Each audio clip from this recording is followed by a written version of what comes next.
5 seconds. Even if all things enumerated above are favorably placed, there still remains the need for enlightened and committed leadership. Your own experience in 1963 amply fortified what I want to say now. At the point of time, India was very fortunate to have been led into experimenting with imported seeds and technology by a very brilliant, adventurous, and confidence inspiring team.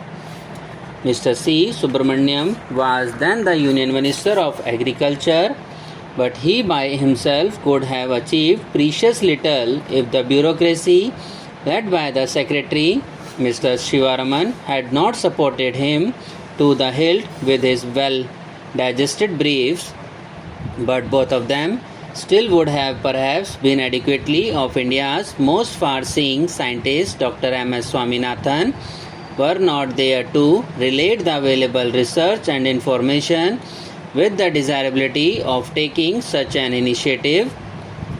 All the three persons from the south stood true and firm in taking the most unwelcome decision of importing 18,000 tons of Mexican seed in 1966, even if each one of them could have lost his head in the bargain. It was a show of administrative drive and political will at their best. There were many more friends who contributed their might to the success of the wheat revolution in India in no insignificant manner. Happily, I can place many of them beaming smiles at me in this august audience. I compliment them on having participated in this high drama at a momentous period in the history of the nation, for it is not so simple to manage to import new technology, particularly in the traditional societies such as India, but it is the illiterate farmer who did the trick with such an ease. Let me here remind my listeners that it is not the scientist but the farmer that finally produces the food. Note that the role of scientist is not important, but the new technologies produced by them have got to be demonstrated to the actual producers, which means the farmers, before they are able to translate dreams into realities. And even demonstration can prove counterproductive if the package does not have the backing of proper economic and political policies. Hence, a good amount of homework has to precede the actual change in agricultural practices, but the results so far have been more than encouraging, and we hope that they shall be better. Now I turn to my experience in Africa. Most academicians and intellectuals from the affluent nations were asking, could the Indian or Pakistani or Mexican experience be replicated in the dark continent? Africa is socially and culturally so different, so backward, not yet exposed to modern ideas of mobility and innovation, but it was worth trying. We started with a small transfer of technology in respect of soya and maize 4 years ago. The research in this case had come from two international institutions, namely your institute at Hyderabad in respect of soya and the Institute of Mexico where I work in respect of maize. We put the information together and demonstrated it to the farmers. There were no credit facilities available. Where from was the small farmer to pay for fertilizer and other inputs? We had to tax our core budget for it. A small cross section of petty farmers was chosen, and the agreement was that they would pay back in kind at the time of the harvest. Happily, the payback was 100% in the very first year. This was no small miracle. Now a government bank came forward to arrange finance, of course, cautiously. The second year also had 100% payback. The farmers were very small and cost per head of the experiment no more than $50 per head. The beginning is no doubt small, but the promise is great. Ghana is showing the way. Even if no transport is available, no finance is forthcoming, the food there is abundant.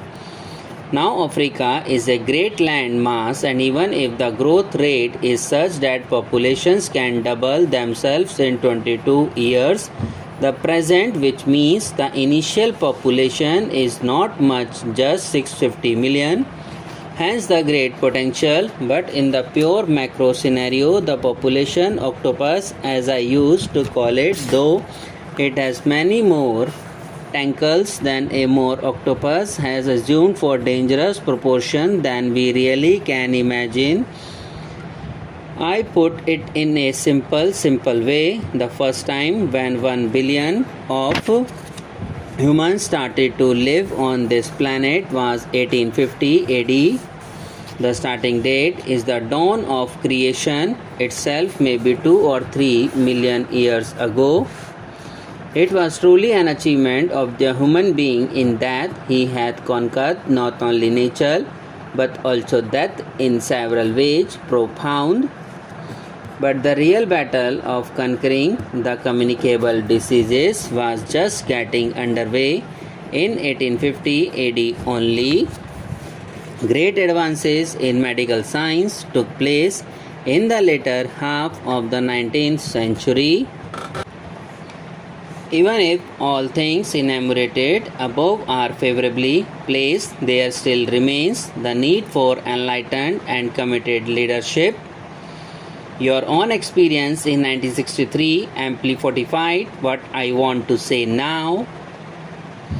At the point of India was very fortunate to have been led into experimenting with imported seeds and technology by a very brilliant, adventurous and confidence-inspiring team.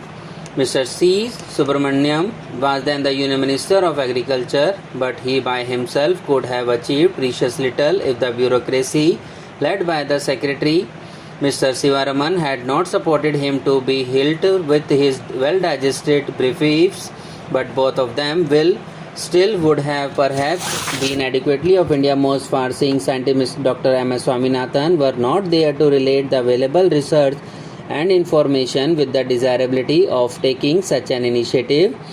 All the three persons from the south stood true and firm is taking the most unwelcome decision of importing 18,000 tons of Mexican seed in 1966, even if each one of them could have lost his head in the bargain.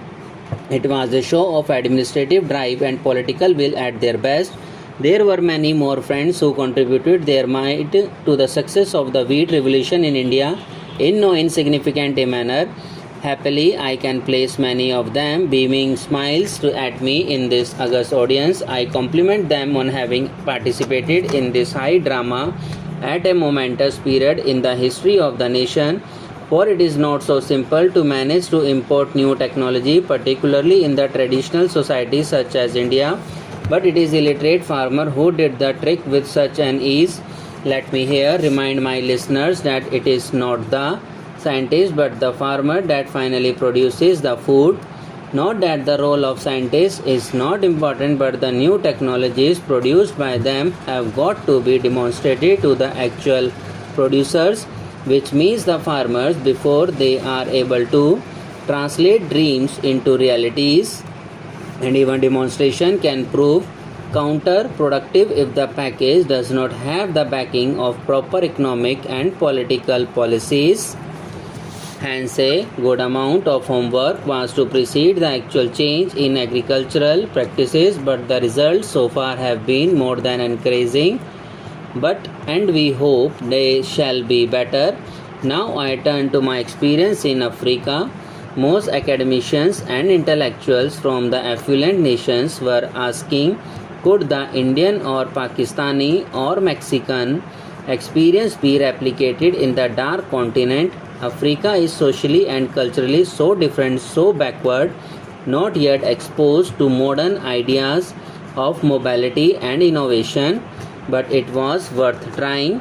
We started with a small transfer of technology in respect of soya and maize 4 years ago. Subscribe now and press the bell icon. Never miss an update.